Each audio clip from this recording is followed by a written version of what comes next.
What if we told you Chevy built a car that was meant to have a rotary engine, but ended up with a V8 powerful enough to take on the Ford Mustang too? And even more surprising, it was designed to compete with both American and European sports cars at the same time. Why did Chevy make such a dramatic change? In the 1970s, muscle cars were fading out, and small sporty cars were taking over. And this car became the Mustang II's worst nightmare. And this is how. Okay, so the 1970s were a confusing time for American automakers. Environmental regulations were getting stricter, and the fuel crisis meant that the glory days of big V8s and roaring muscle cars were long gone. The golden age of American muscle was dying out, and manufacturers had to think fast. And that's when General Motors came up with a bold idea. Why not take a small, economical platform and give it a performance overhaul to compete with the European cars gaining popularity? This is how the Chevy Monza Spyder was born, and it's no exaggeration to say that it was designed to be the Mustang II's worst nightmare.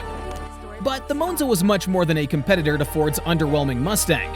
It had ambitions of taking on European sports cars too, all while maintaining GM's high-performance legacy. Let's start at the beginning.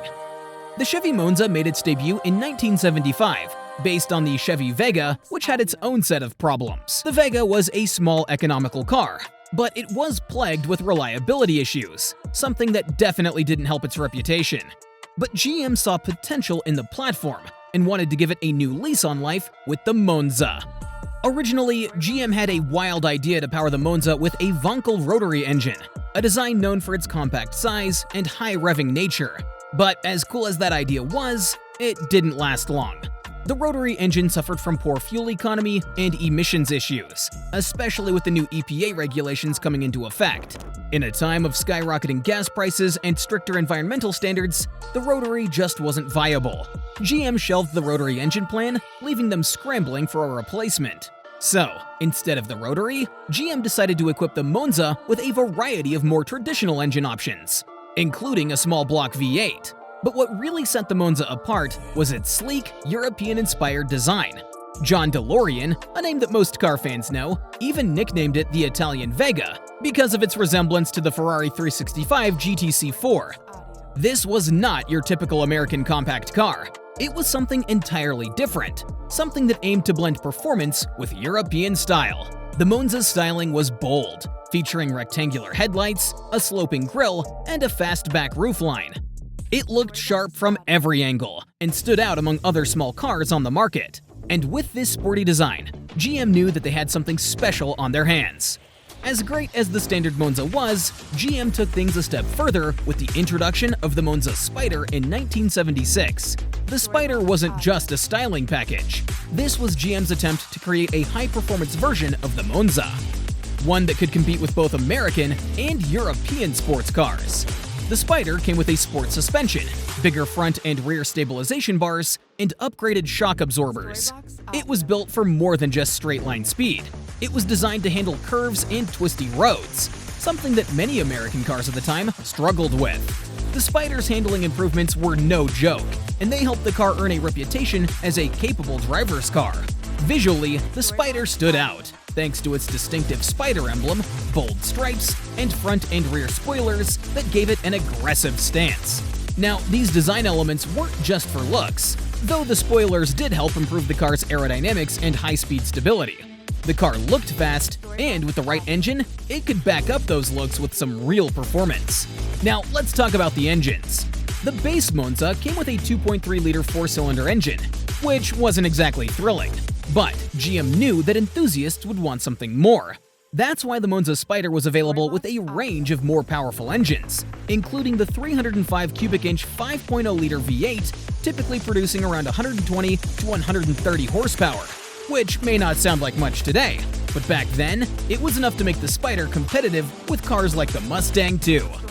The V8 wasn't the only option though. Depending on the year and the market, buyers could also opt for a 4.3-liter V8, or even the 5.7-liter V8, which was available beyond California, but had slightly reduced power output due to emissions tuning.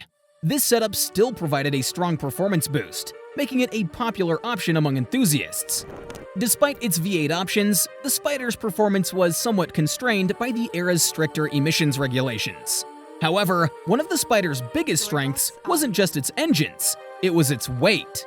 The Monza Spyder was a lightweight car, tipping the scales at around 3,000 pounds. This meant that even with relatively modest power figures, the Spyder could still move with some urgency. The V8 models could hit 0 to 60 mph in around 12 seconds, which, while not blistering by today's standards, was respectable at the time for a car of its size. But more important than straight-line speed was the Spyder's handling. Thanks to its independent front suspension and a torque arm rear suspension, the Monza Spyder was surprisingly nimble. It was a car you could actually enjoy driving on a winding road, and that set it apart from many of its American competitors. But GM didn't stop with just the Chevrolet version of the Monza. In fact, the Monza's success prompted GM to roll out similar cars across its other brands.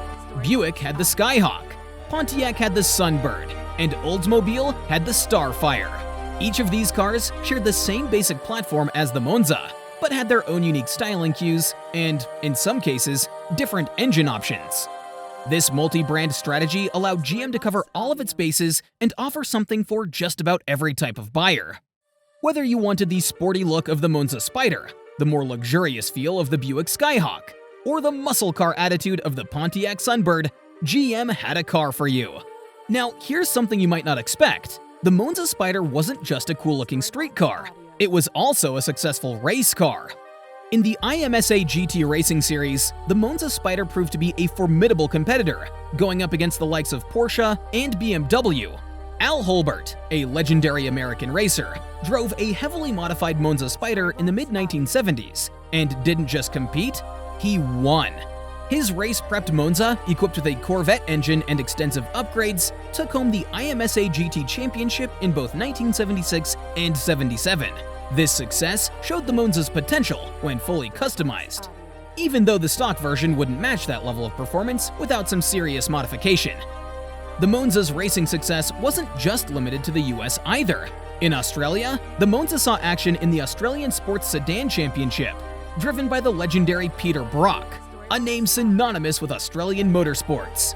Brock's skill and the Monza's adaptability made it a serious contender on the track, showing the model's versatility in international racing scenes and solidifying its reputation beyond the US.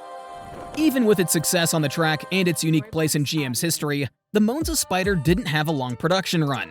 By 1980, the Monza was discontinued, making way for newer models like the Chevrolet Cavalier. But the Spyder left a lasting impact, and today, it's considered a rare and collectible car. Finding a Monza Spyder in good condition today is no easy task. Many of these cars were driven hard, and rust issues plagued a lot of GM's vehicles from this era.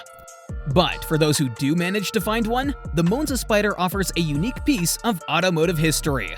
An American car that took on both domestic rivals like the Mustang II and European sports cars, and in many ways, beat them all. And that's all we've got for today's video. If you enjoyed this exploration into the world of rare cars, don't forget to like, subscribe, and hit that notification bell for more videos on the most interesting cars ever made. And who knows, maybe one day you'll spot a Monza Spyder on the road. Until then, keep on dreaming big and driving fast.